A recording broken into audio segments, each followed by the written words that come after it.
Good afternoon. I hope every one of you had a very good lunch. And now we're back in the conversations. And it's not a normal panel. We're going to talk about a different AI integration, emergent technology for the organization, and how this brings a big value to the chain. Help me welcome Mr. Alex Wiffen. He's the moderator for today's panel, founder for Redefine Futures. Big round of applause to Dr. Starting, ladies is first, of course, starting with the beautiful Camilla Asafi, CEO of Arosa Real Estate. Mr. Nikolai Wuta, Head of Asset Property Management around town. Big round of applause. And but not least, Mr. Vishy, Senior Vice President CRM at Damak Properties. Enjoy. Oh, come on. Yeah. Okay. You got your seats?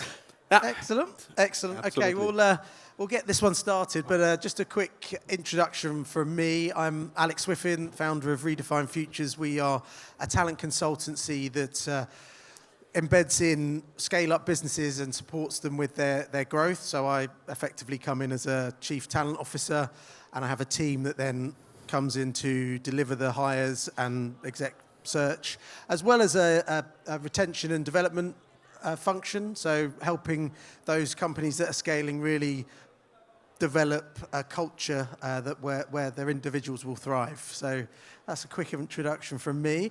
Vishy, do you want to give us a quick intro? Thank you, Alex. My name is Vishy Viswanand. I am new to real estate, so I'm speed learning real estate. It's just been 18 months, Dubai and real estate. Before this, I was in banking and insurance. Someone says very similar, others say it is very dissimilar. But what I've been seeing is that old solutions still work in the new sector and in a different environment. So that's me, speed learning. Thank you. Nikolai? Nikolai Walter. I'm head of asset and property management for Aroundtown and COO for the German operations. Aroundtown is a 25 billion listed real estate company in Europe, headquartered in Berlin, and one of the biggest listed real estate companies in Europe. I'm in real estate since nearly 30 years, so this is my thing. Thank you, Nikolai. Camilla? Thank you, Alex. So hi, everyone. I'm really happy to be part of this panel today. Thank you, Alex. And thank you for PropTech Connect Middle East team. It's a pleasure to be here. So my name is Camilla Kosaifi. I have been in this industry for almost 7 years. I'm the CEO of Arosa Real Estate. And also, I started my career in marketing and sales. So I love marketing very much, especially now with AI and technology. So thank you very much to whoever is attending with us today. Amazing. Right, so let's get stuck into this then. The first question is, across development, operations, investment, and customer engagement, where is technology delivering genuine, repeatable value today, and where is it still more promise than performance? Nikolai, do you want to kick this off? Yep. I think we've had the discussion just before the panel. So Vishy has a real use case where it is apparently creating a lot of value. I would more generalize. So technology is creating value where it is replacing manual, repetitive tasks. It is creating value where it is embedded in existing systems, properly embedded, not just trying to connect some legacy systems, or where it is genuinely replacing workflows, processes with a technology solution, not just, let's say, trying to emulate a formerly manual process with some form of technology, a process that is designed for this technology, as a general answer, I would say. Excellent. Vishy, you mentioned you had some actual real case situations. I can share that. Yes, please. So broadly, what we've been seeing, at least in Damak, is that the one area where we're able to extract good value in terms of operational efficiency through technology, particularly AI, and improve customer experience at the same time, has been in the customer journey. So not in the back-end functions of finance, not in the back-end function of automating IT itself, or and to an extent even sales, because that's part of the customer journey.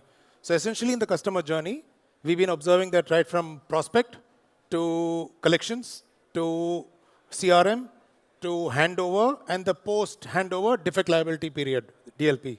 So in all of these, we find these two having the highest ROI as far as AI is concerned, mainly collections and CRM.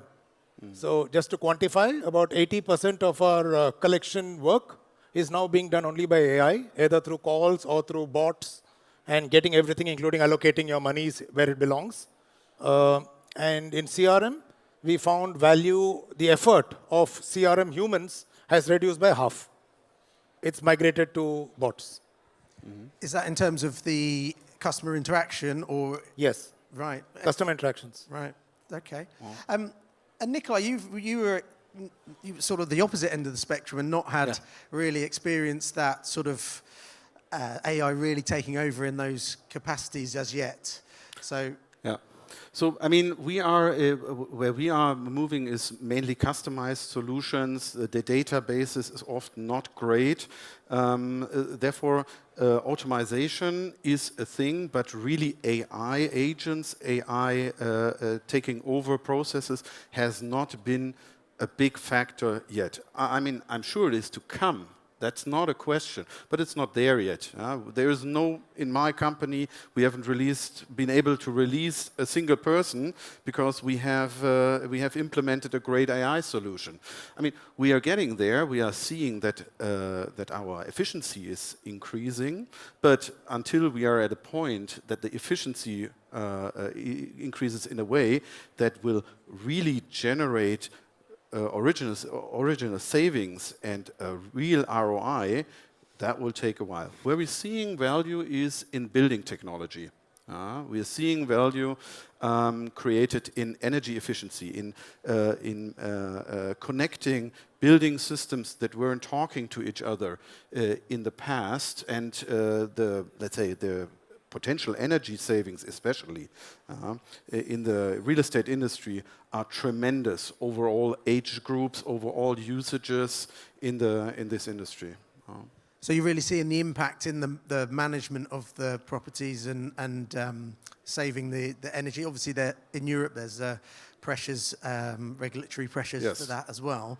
But so what was it? Well, how is that successful? How have you driven that across the portfolio? How does that success come about? I mean, the biggest factor is you need to take the whole organization with you. It can't be a top-down, it can't be a bottom-up. You need to go it the whole route. You cannot sit there, decide this is what we want to do, and now it's just happening. So what we did is we took basically the whole company and embedded the process of improving the energy efficiency of our buildings, finding out the angles where this can be best done, and finding the technologies to support us. We've embedded this in the overall company. We've introduced innovations team. We have Aroundtown has an accelerator, ATEX, which gives us access to early stage startups, early stage products that help us in our endeavors. And we made sure that whatever the innovation team brings, whatever the C-suite decides, whatever ATEX is bringing in as new companies, there is a business owner for this specific task. So it's not something that innovation is doing, or that is in ATEX in a silo, or that someone is deciding. There needs to be a business owner who's driving this based on the tech or the framework that we've created. So you've got it across the organization and championed at the top. So we differentiate between business owners, so of something that is going to be implemented, or mentors. For example, for the ATEX startups, there always needs to be a mentor helping them creating a product that is actually useful in the environment that we are having. Yeah, exactly. I mean, obviously tech adoption is going to succeed when it's genuinely solving a problem that the business is facing. Otherwise, you know, I hear it quite often that tech companies come to real estate businesses fixing a problem that doesn't really exist almost. So, you know, that's not going to work. Yeah, a lot of proposals that we're seeing, we don't even understand what problem they want to solve. Excellent. So, moving on to sort of Middle East focus, the Middle East is often described as fast and tech forward. Does the speed accelerate real transformation, or can it hide deeper adoption, capability, or governance gaps? Do you want to start with this one, Camilla? That's a very interesting question, actually. The Middle East is definitely a fast-tech forward real estate market. But Alex, speed alone can be a real advantage if the technology is used properly. So, for example, a company might roll out smart building system, new tenant app, but if the team behind these technology, these buildings are not trained properly, I mean, you will end up having shiny tools without adding anything to the business value. So in my opinion, or in my experience, technology can be a real transformation to any business, but it has to be paired with capability, training, and the right processes in place. No, definitely. That makes loads of sense. So have you seen, I mean, I know you're relatively new to the, you've been here a year and a half, did you say, Vishy? But I mean, in terms of the Middle East, what's your first sort of impressions over this last 18 months in terms of tech adoption and speed? Actually, after I completed my first year, I remember posting on LinkedIn, what is the difference between insurance and what is similar and what is dissimilar between 25 years of insurance and 12 months of real estate, that too in the Middle East. One thing I find which is very dissimilar is speed. Speed is something which is maybe 2x, 3x in the Middle East compared to where I come from, India. Why so? I guess first and foremost, tailwinds. So in many of the sectors, and let's take the real estate sector, there are tailwinds here. In India, most businesses have headwinds. You have regulatory headwinds, you have taxation headwinds, you'll have legislation headwinds, and competition by the dozen. So no moats. While here, the Middle East, you can create moats. You can, it's more predictable, so you can take fast decisions. Yeah. The second aspect I find, which is very dissimilar, is people here are attached more, or rather obsessed more with the outcome, rather than being obsessed with the idea. So in India, I find that, at least in many of the situations, because there's so much happening, there's only so much mindset that the MD, chairman, the board can have. So they get very quickly distilled to an idea. Implement the idea, even if the idea has outlived its purpose. Okay? But here, I find that no one is married to the idea. They are married to the objective. So they're outcome obsessed rather than being idea obsessed. So these two are very, very positive. Yeah, definitely sounds like a positive way to be. I mean, there's the danger there if you're driving speed without having sort of embedded it properly, that you replicate errors more rapidly, and it can be have a greater impact. But I suppose you need to pivot quickly. Cool. So the next question is: most technology initiatives struggle between boardroom decisions and site-level execution. Where is the biggest disconnect, and why does it persist? Who wants to go with that? Yeah. So, I mean, I think this is something we already touched about a bit earlier. So I think the best decisions are being made when the C-level is well connected to the operations, to the business itself. If you're in an ivory tower, sitting in an ivory tower making decisions, or being married to an idea instead of seeing what the real problems, underlying problems are, then you are probably will not face a great result. So where there is a good connection between the business and the C-suite, I think that's where the best decisions are being made, where you take the whole organization. So you're not a Formula One driver alone, as fast as possible. You're more like a bus driver, taking everyone with you and making sure that everyone has the same destination. Understand what is our actual situation, have an agreement with everyone. Where are we? And next agreement, where do we want to go from here? And then the question is, how do we want to go there together? And then, if this is agreed, then you can introduce a lot of tech in the system or whatever else you want. I think this is the basis for any change you want to achieve in a company. Yes, I mean, and this was something we touched on yesterday in my panel on transformation, and you know, part of that setting a clear, you know, vision and direction, but also something that came up was, you know, pushing the empowerment through the, you know, down through the organization. So empowering people further down the organization to make decisions to move things more rapidly. Vishy, what do you think? I mean, in terms of that disconnect and how you overcome it? So I have a slightly different take on this. Well, this is certainly important. I think the biggest disconnect is systems thinking disconnect. What I mean by systems thinking is that one has to tick all the three boxes. If you're investing 20 million bucks, right, into a technology, and it's up in the air in terms of its, you know, ROI. Make sure that it ticks all the three boxes. Which are the three boxes? First is the company should be happy, right? First box. Second box, the employee should be happy. Otherwise, you will find internal disruptors.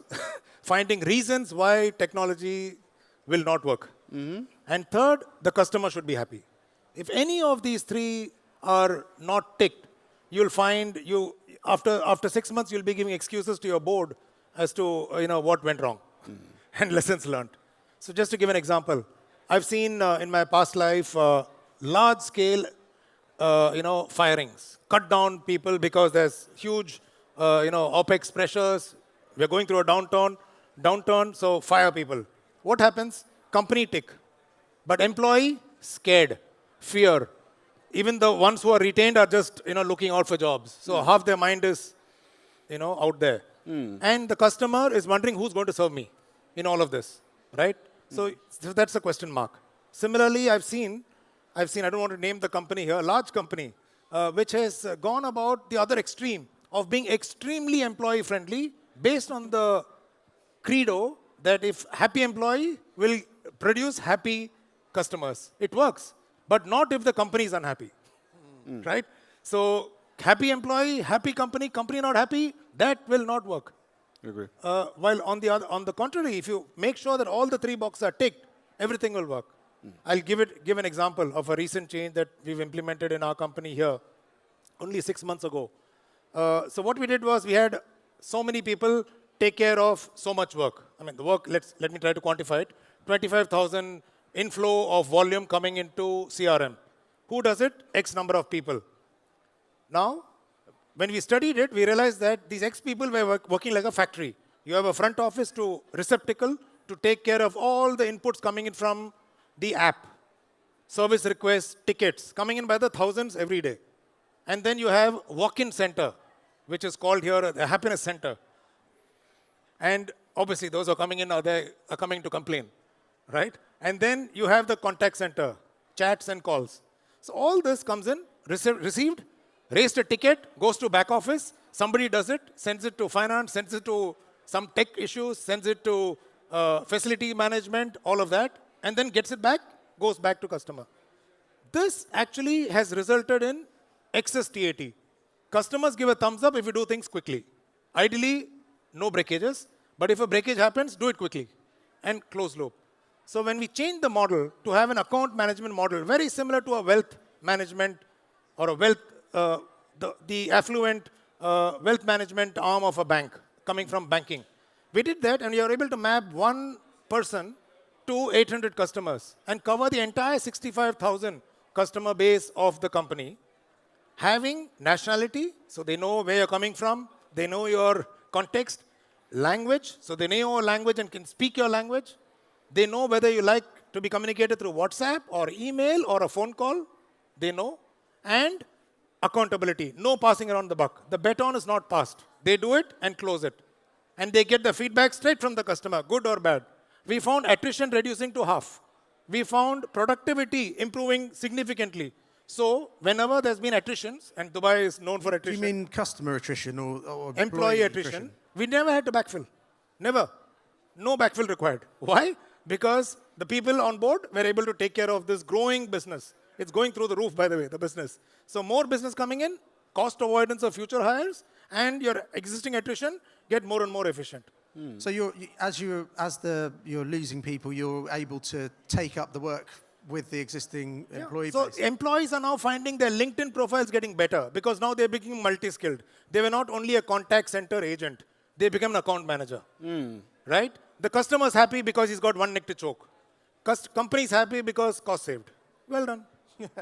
So when you mentioned the three pillars there, what about, from that employee point of view, if they see AI, for example, on the horizon and might be resistant to that change? So you've got an active agent within your organization or agents within your organization who do not, and it's not in their interest to be adopting this, or they're fearful of where it will go. How would you tackle that? I saw that happening in my organization as well. So what we did was we did three things. One, there was a lot of top-down mandate on AI. So that is good. That's good. But that alone won't work. So what we did was we built what I call bridge creators. So we took people from deep operations in each business and made them bridge connectors mapped to the AI team. McKinsey calls it two in a box. So you have somebody from tech who understands the business and somebody from business who understands the tech. So they operate together. They have the same KPIs, same matrices. They are reviewed at the same time. Yeah. So We're now doing they're not any different, right? So these bridge connectors appointed full-time. They sink or swim with AI implementation and cost takeout and CX improvement, customer experience improvement. These are the measures. Okay. So that helping. And we also found that at the HOD levels, and that's my personal belief, you need to have dot connectors. You can't have vertical HODs who just grown in the same vertical, because guess what? They're very good in building their own missiles. But sometimes the missiles are pointing to some other department, right? Collateral damage. Yeah. But if you have these dot connectors, they're able to understand. And when they take the decisions, they're able to understand what are the collateral impact on the wider organization. Nikolai, what do you... So I mean, that's what I also said. The business owners, we have, it's the same function. It's the same functionality. Maybe one thing I wanted to add, although you need to take everyone and you need to communicate, and you're absolutely right, you need to tick the three boxes, makes total sense. There's still this, it is a change. So we are, I mean, although we are not really feeling it in where I'm coming from at the moment, but we are in front of a disruptive development. I think that's pretty clear. So it is something that needs to be driven by a CEO, that needs to be driven by the top management, taking everyone on board, but it needs to be driven by top management. I think that's very important for top management to let's say, own this process of driving this disruptive evolution here. Technology, yeah. I can just add one small thing which was done. In every business review every month, in the monthly business reviews, our MD just made one change. First slide on AI in your department. If it's blank, show me a blank slide. Okay. Now, how long will you show a blank slide? Yeah, exactly.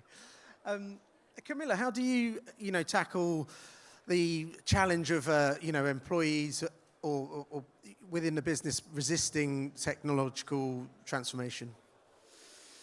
Actually, I don't see it as a challenge. I see it as adding business value to the organization. So in every business, we might go into challenges, but I feel and I understand and I believe when someone is in a strong leadership position, he has to be taking care of all the aspects of the business.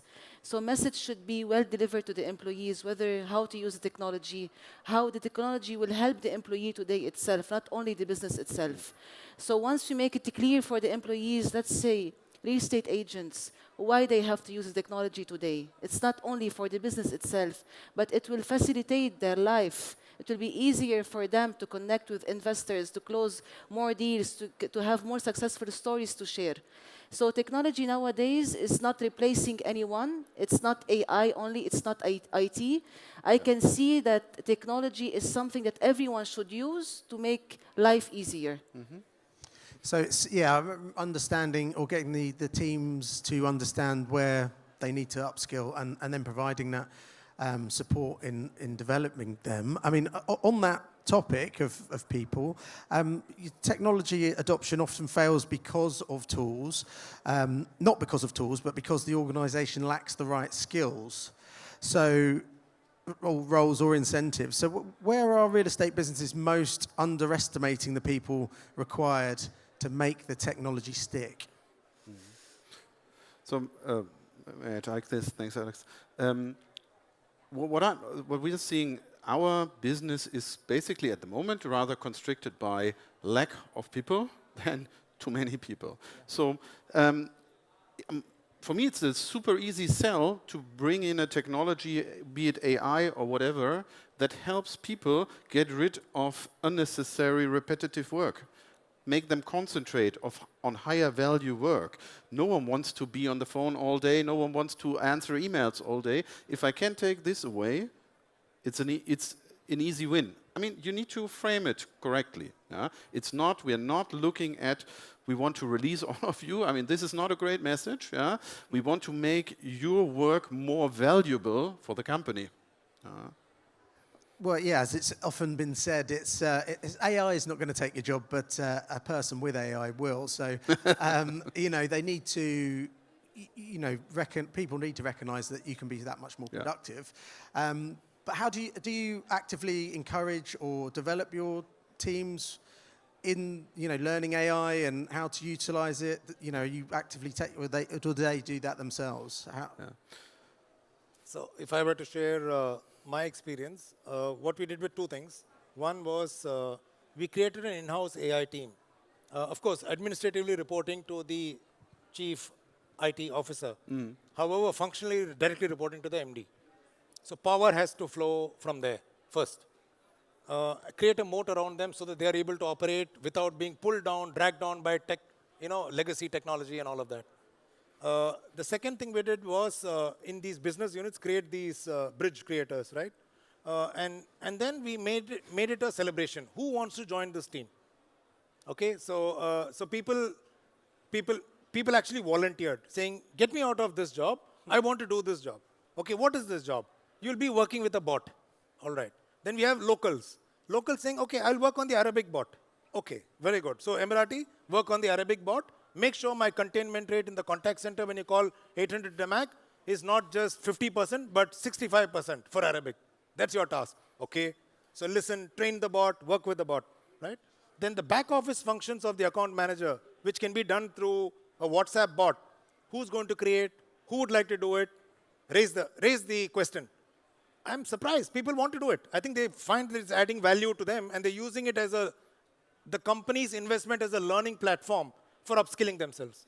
So when they do it and they bring their own ideas, is job loss a consequence of it? 100% for others. Okay?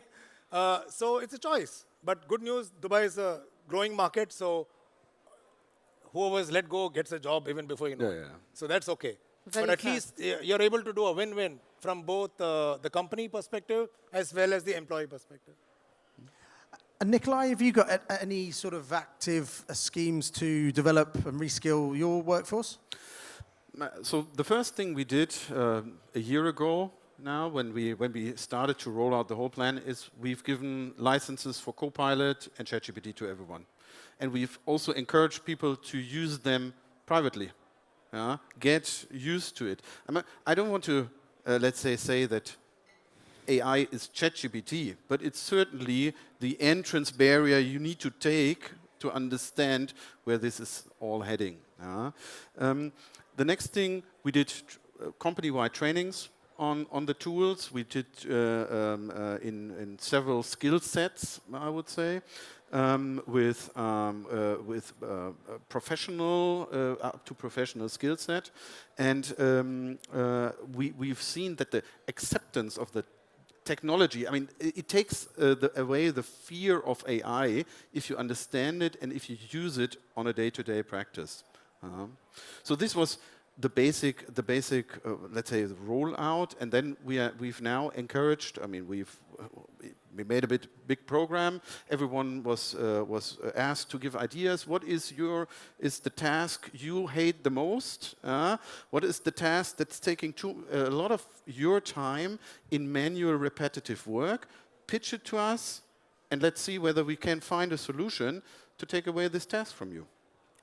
I mean, that's a great incentive, isn't it, to make their lives easier? Correct. I mean, do you feel that at the moment with, all this talk about AI and everyone recognizing it's on, we're in it right now, does that make for a more sort of conducive environment for the wider organization to be, looking to take on the adoption or open-minded to new ideas? And because, we're in an environment where everyone's talking about it all the time, so it's like, right, we need to do it now. I mean, it's driving not only businesses, but the wider real estate world, but also within organisations themselves. So is this a great time to be sort of driving those technological changes?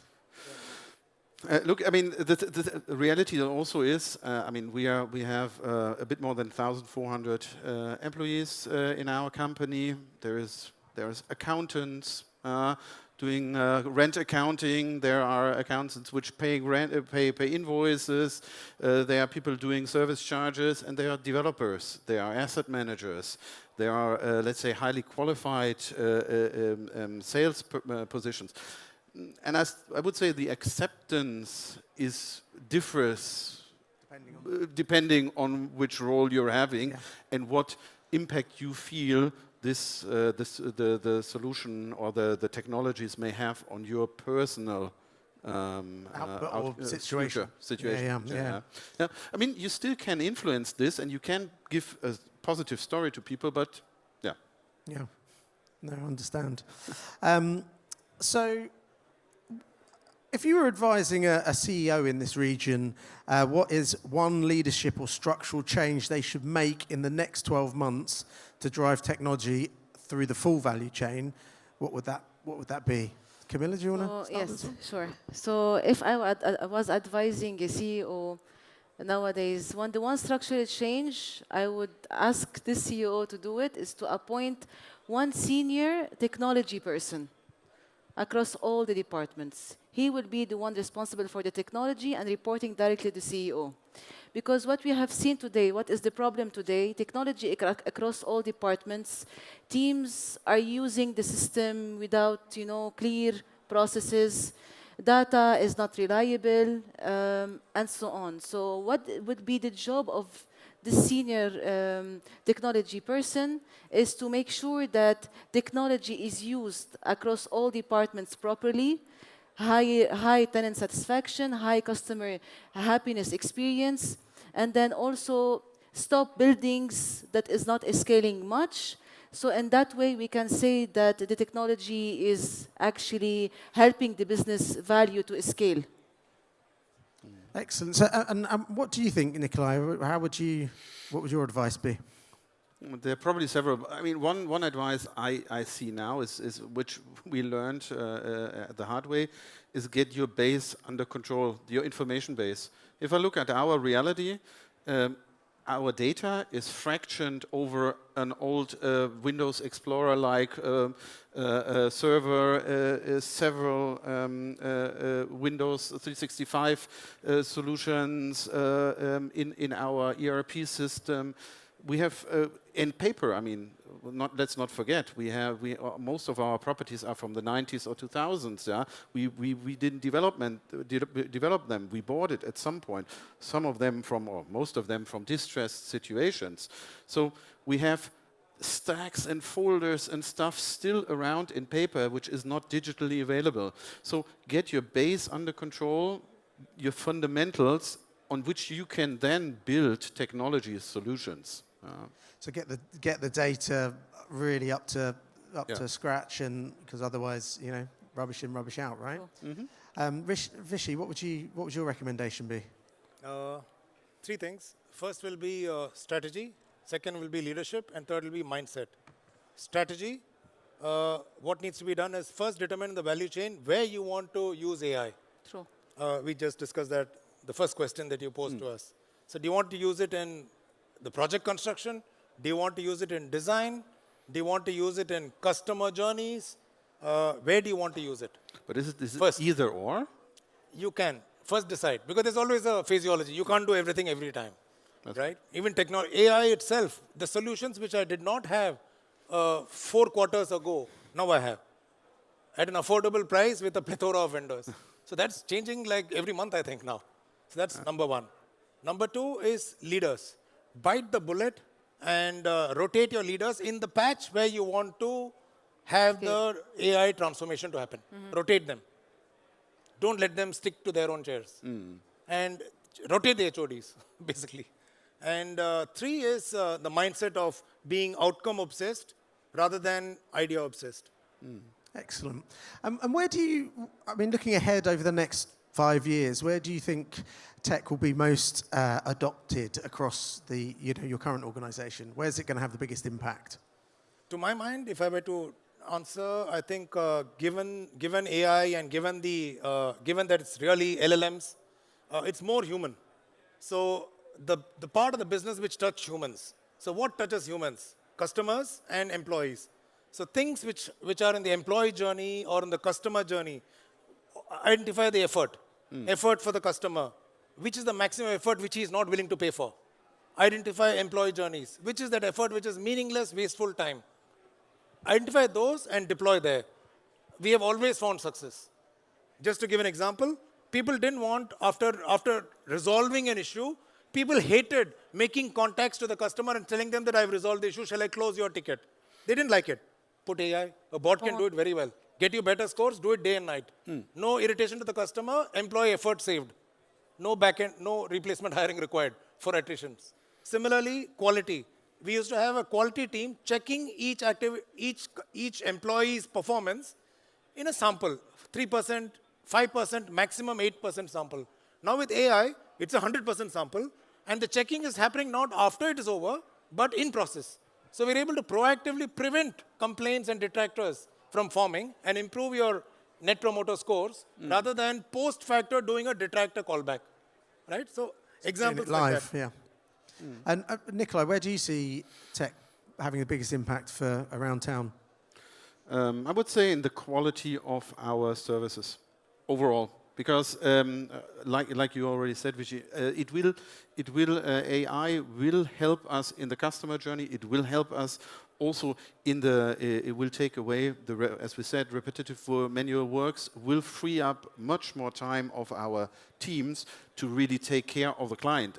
At the moment, a lot of time is being wasted in internal communications, coordinations, and here tech can take away quite a substantial amount of effort, freeing up time to concentrate on our main product, or our main goal is making the client happy, making our tenants happy.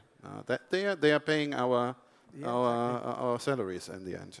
Of course. And Camilla, where would you see the tech having the biggest impact? We live in a city that is really, really fast, Dubai. So I believe it will be aggressively driven AI buildings. It will be very soon. I think Vishy will agree with me on that. So, and also, it will not really replace, anything, but we see it like it will help a lot in terms of everything related to the technology. Excellent. And finally, where do the humans sit in this then? Where is the value for the people within your organization? Where is it going to be their biggest impact?